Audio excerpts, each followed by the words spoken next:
ఓం శ్రీ మహాగణాధిపతయే నమః. ఓం శ్రీ కార్తీక దామోదరాయ నమః.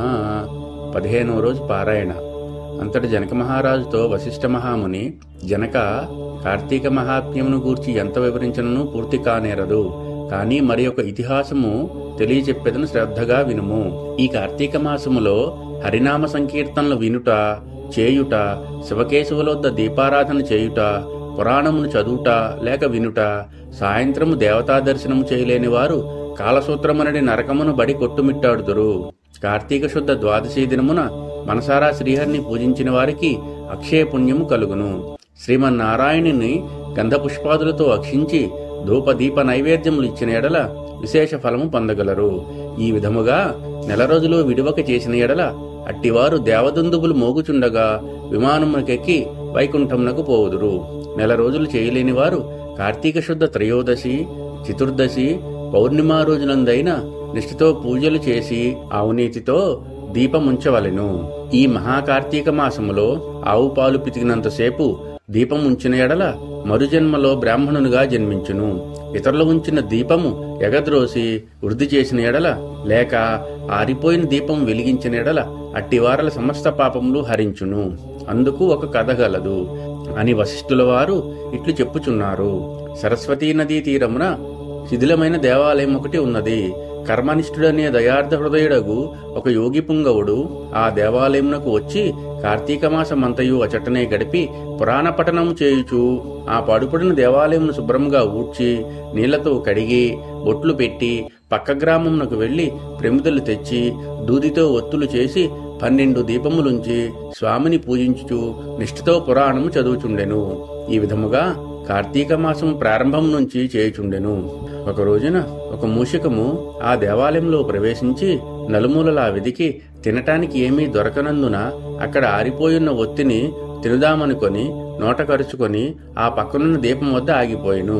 నోట కరుచున్న ఒత్తి చివరకు అగ్ని అంటుకొని ఆరిపోయిన ఒత్తి కూడా వెలుగుచుండెను. అది కార్తీక మాసం ఒకటి వలన శివాలయములో ఆరిపోయిన ఒత్తి ఈ ఎలుకోళ్ల వెలుగుటచే దాని పాపములు హరించుకుపోయి పుణ్యము కలిగినందున వెంటనే దాని రూపం మారి మానవ రూపంలో నిలబడెను.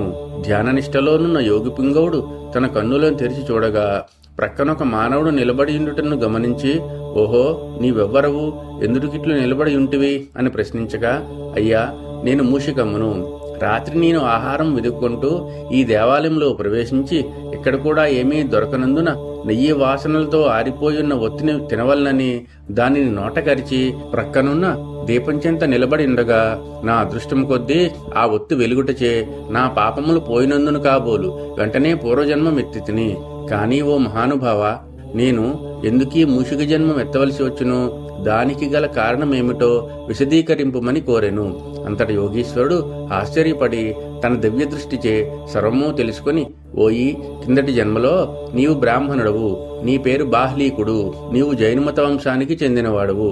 నీ కుటుంబాన్ని పోషించుటకు వ్యవసాయం చేస్తూ ధనాశాపరుడువై దేవపూజలు నిత్యకర్మలు మరిచి నీచుల సహవాసం వలన నిషిద్ధాన్నం తినుచు మంచివారును యోగ్యులను నిందించుచు పరుల చెంత స్వార్థచింత కలవాడవై ఆడపిల్లలను అమ్ము వృత్తి చేయుచు దాని వలన సంపాదించిన ధనాన్ని కూడబెట్టుచు సమస్త తినుబండారములు కడుచౌకగా కొని తిరిగి వాటిని ఎక్కువ ధరకు అమ్మి అటులు సంపాదించిన ధనము నీవు అనుభవింపక ఇతరులకు ఇవ్వక ఆ ధనము భూస్థాపితం చేసి పిసినారివై జీవించినావు. మరణించిన తరువాత ఎలుక జన్మమెత్తి వెనుకటి జన్మ పాపమును అనుభవించుచుంటివి. నేడు భగవంతుని దగ్గర ఆరిపోయిన దీపాన్ని వెలిగించినందుకు గాను పుణ్యాత్ముడవైతివి. దాని వలననే నీకు పూర్వజన్మం సంప్రాప్తించినది. కావున నీవు నీ గ్రామమునకు పోయి నీ పెరటయందు పాతిపెట్టిన ధనమును త్రవ్వి ఆ ధనముతో దానధర్మాలు చేసి భగవంతును ప్రార్థించుకొనుచు మోక్షము పొందుమని అతనికి నీతులు చెప్పి పంపించెను. పంచదశాధ్యాయము 15వ రోజు పారాయణ సమాప్తము. ఓం నమః శివాయ.